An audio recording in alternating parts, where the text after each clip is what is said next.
So hello guys, welcome back to All Caste and All Country Hasnain marriage bureau. अगर आप शादी करना चाहते हो तो इस वीडियो को अंत तक ज़रूर से देखें। इस आईडी का नंबर 0778 है। इनका सरनेम पठान है। ये मुस्लिम समाज से है। इनका कलर फेयर है। इनकी डेट ऑफ बर्थ 1991 के हिसाब से अभी 33 इयर्स के है। इनकी हाइट 5 फुट 1 इंच है। इनका वेट 70 kg है। इन्होंने क्वालिफ़िकेशन में BE का कोर्स किया हुआ है।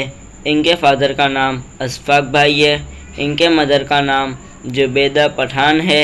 ये सूरत के रहने वाले हैं और ये अनमैरिड है। इस वीडियो को लाइक शेयर एंड सब्सक्राइब करना ना भूलें ताकि हमारी वीडियो आप तक पहुंचती रहे। ऐसी और जानकारी के लिए हमें विजिट करें। Second floor Usha Kiran building, opposite Nawabwada, Raopura road, Vadodara, Gujarat, India.